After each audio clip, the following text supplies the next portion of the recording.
পুজোয় নিজেকে সুন্দরী অনন্যা দেখাতে ফেসিয়াল করেছেন তো? বাড়িতে হোক বা পার্লারে ফেসিয়াল করেছেন, খুব ভালো কথা।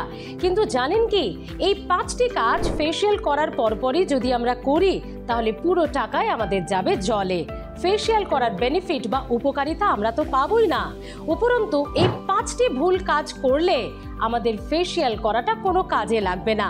হ্যাঁ, মুখে আরো কালো দাগছোপ বাড়বে।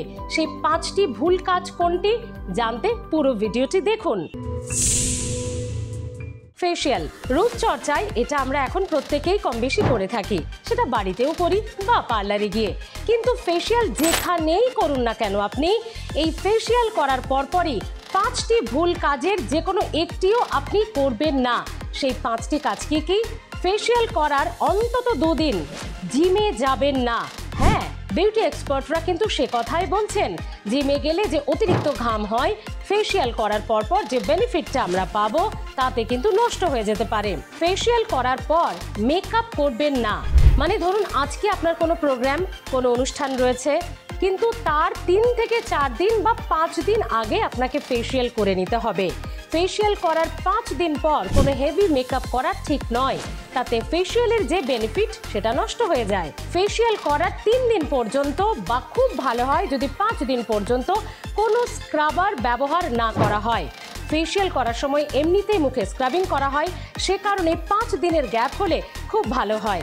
ফেসিয়াল করার 5 দিন 3 থেকে অন্তত 5 দিন পর্যন্ত কোনো স্ক্রাবার ব্যবহার করবেন না।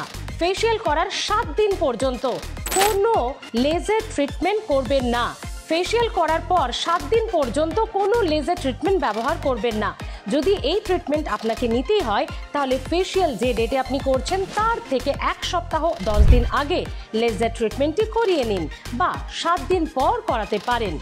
আর বাকি যেটি রইল সেই পয়েন্টটা আমরা প্রত্যেকেই জানি। ফেসিয়াল করার পর যতটা সম্ভব 2 থেকে 3 দিন মুখে রোদ না পড়লেই ভালো।